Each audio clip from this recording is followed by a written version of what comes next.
Hello, everyone.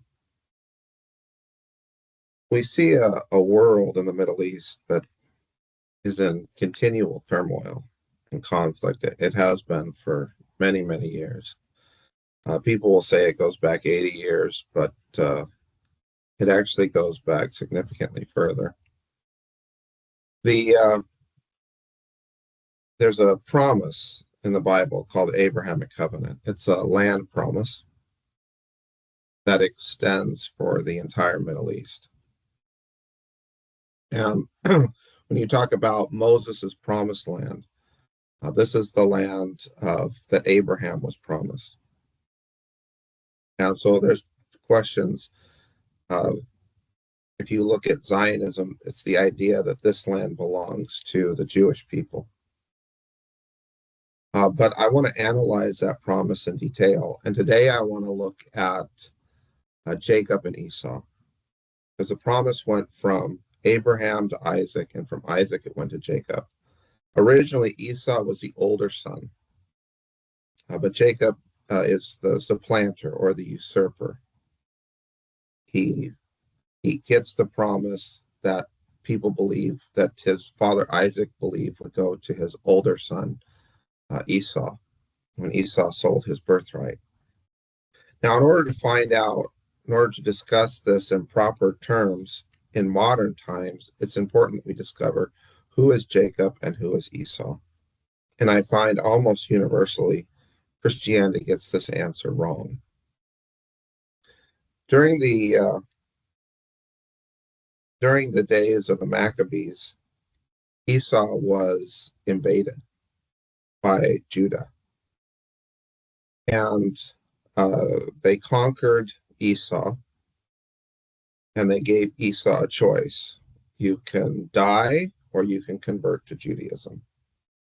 One of the difficulties that we have when we start looking at the Maccabees and that time period is all the names of the locations were no longer written in Hebrew, they were written in Greek. For example, Judah became Judea, Israel became Samaria, and Edom became Idumea. If you see down here, this is the land of Esau. This is the land that was formerly known as Edom, is now known as Idumea. And but during this time, they still had an identity for who they were. They were still referred to themselves as Edomites. But in 70 AD, both Judah and Esau combined forces to try and get their freedom from Rome. And when they did that, they lost, and they fled to Herod's fortress, which was known as the Eagle's Nest, which is in Edom, way down south here, because this was Herod's territory. He was an Edomite, and when they did that, they were the structure there in Masada is so high. So let's see if we can take a look at it. It was so high up that they felt that it was impregnable. So what happened is the Romans built a siege ramp that went all the way up to the top. It took a long time. You can see there's the fortress there. Here's another picture here. In modern day, you can still see that siege ramp that the Romans built. Now, this was a day that Esau, as a name and a people, died. It was spoken about by the prophets in advance. Both Jeremiah and Obadiah documented the fall of Esau. If we go to if we go, sorry, excuse me, if we look it up in the Bible, let's do a little search here. And here's Obadiah. I will make you small among the nations. You will be utterly despised. The pride of your heart has deceived you. You who look in the cliffs of the rocks, who make your home in the heights. You who say to yourself, who can bring me down to the ground? Though you soar like the eagle, I will make your nest among the stars. From there I will bring you down. Also in Jeremiah, he talks about the fall of Esau, and he says the same thing. The terror you inspire and the pride of your heart has deceived you, you who live in the cliffs of the rocks, who occupy the heights of the hill. Though you build your nest as high as the eagles, from there I will bring you down. That wasn't just the fall of Esau, though. That was the fall of Judah. But in biblical terms, Esau is dying on that day. When Isaac gave his promise to Esau, he said, "You will be taken away from the beautiful land."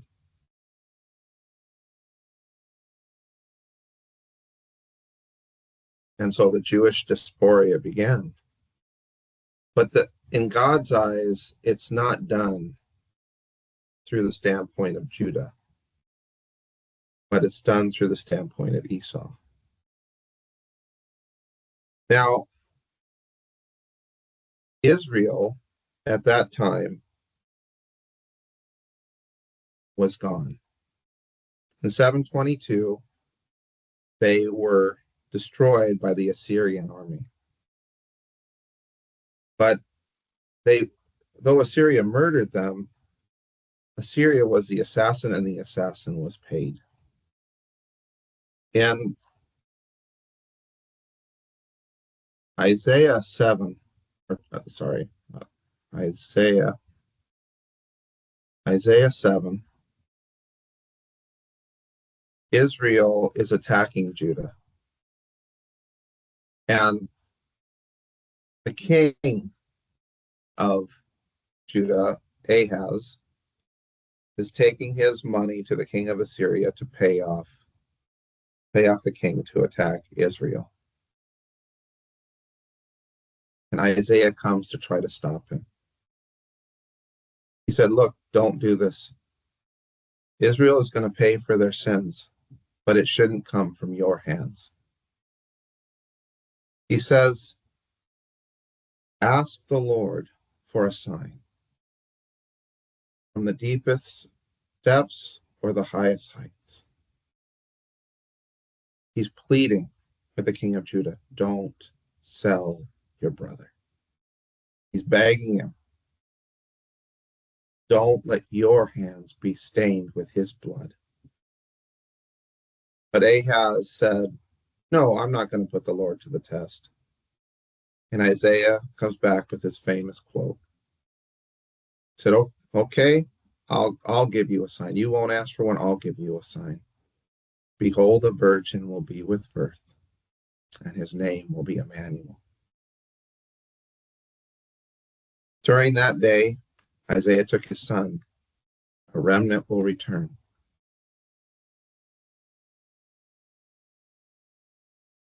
Christ is the symbol and the promise of the return of God's people, Israel, that he gave to the Jews, that Judah and Christianity has ignored in that context.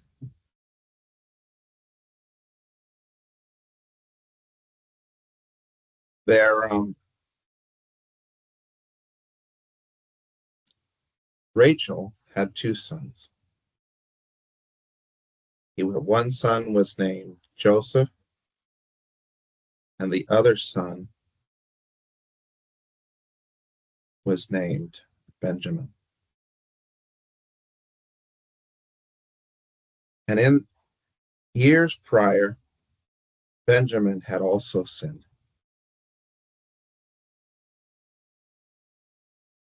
And when it came time to destroy Benjamin, it was Judah who went out. The Lord said, Judah shall go first to fight Benjamin. And when Benjamin was destroyed, All of Israel wept. So one tribe is lost from among us. So Benjamin, being mostly annihilated, left Joseph, which we know is a nation of Israel. And Isaiah documents that day in Judah when Israel was destroyed. He said, the Lord Almighty called you on that day to weep and to wail, to tear out your hair and to put on sackcloth. But see, there is joy and revelry, the slaughtering of cattle and the killing of sheep, eating of meat and drinking of wine. You say, let us eat and drink. You say, for tomorrow we die. The Lord Almighty has revealed this in my hearing.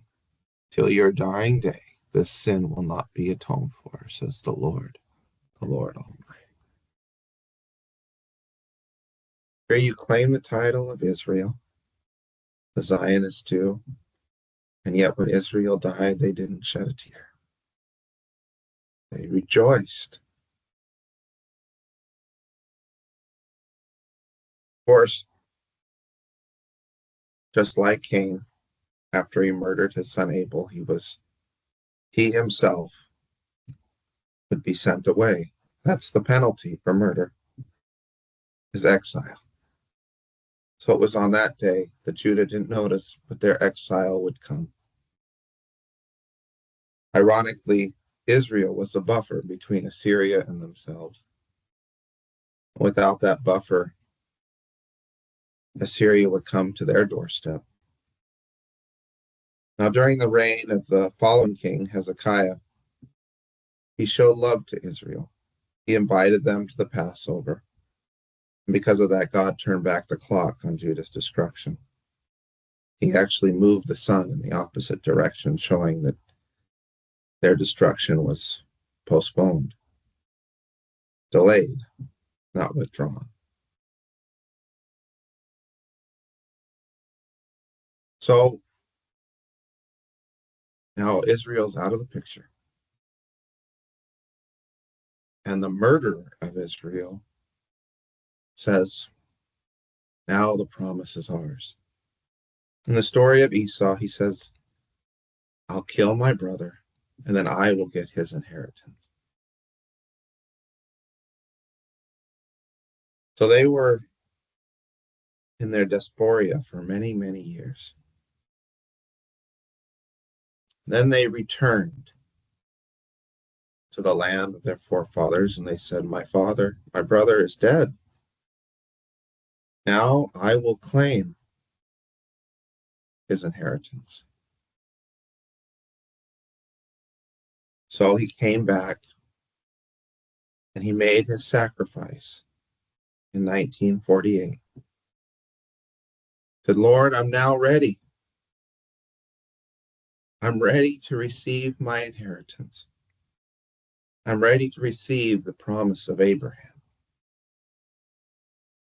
But his father turned to him and he said, but who was just here?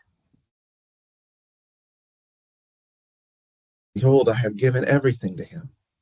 I have made him many nations, from the Nile to the Euphrates. I have made him many kings over those nations. They have become a people like the stars of the sky.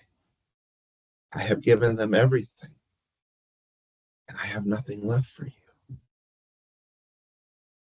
What was Esau's response? Look to the fields of Gaza, and you shall see it. They're trying to take their promise with bloodshed.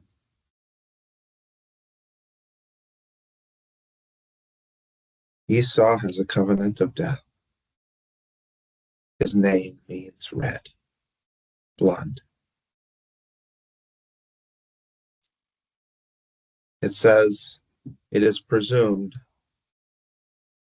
that Jacob have I loved, and Esau have I hated.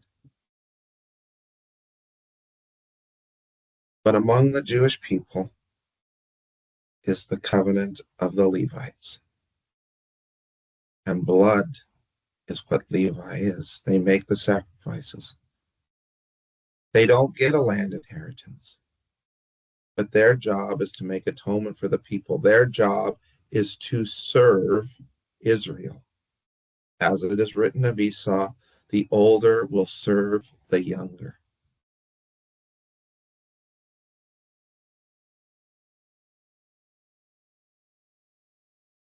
The job of the Levites is to take upon themselves the sin of the people.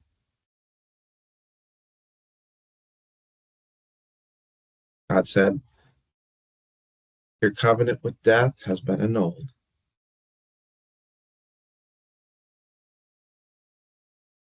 Your brother Joseph is alive. Stretch out your arms and embrace him. The one you see as your enemy is your hope and your future.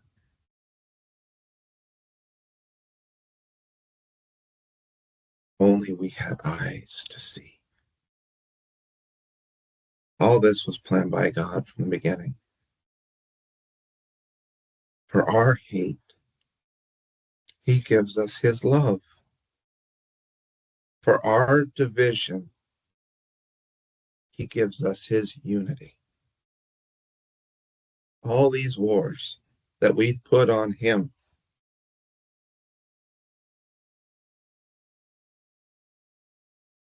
this was all on us.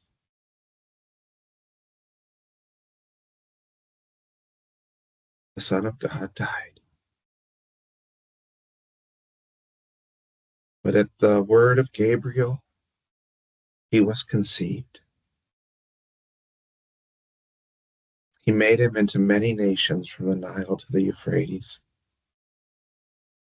He made him into a people like the stars of the sky. And to the prophet who gave them this word, who said, stop worshiping idols and God will restore you, we hated him. There wasn't a kind word we can say of him. And they came to us and they said, the Lord took away our idols and he restored us. And we greeted them not with love, but with hate. Those who bless Israel will be blessed, and those who curse Israel will be cursed.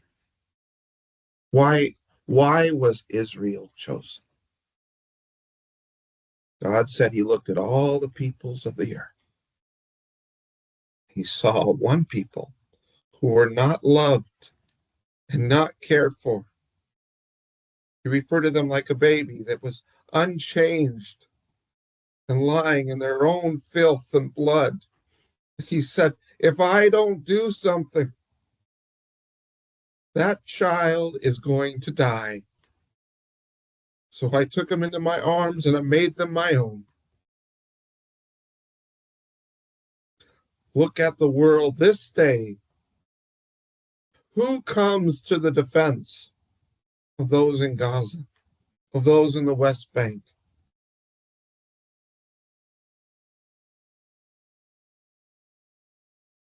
And one could say, if we only knew who they were, if we only knew that those were the ones that God chose, we would have behaved differently. We would have treated them differently. We would have given them love and kindness. But that's the point. So he called them Canaanites and he called them Philistines to see how we would treat them.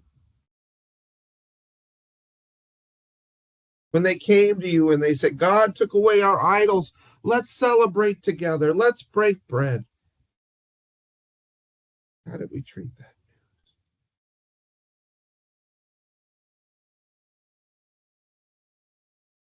Did we put him on the cross?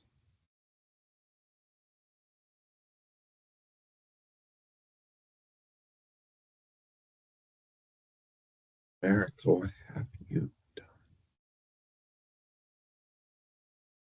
Babylon, repent, love, and live.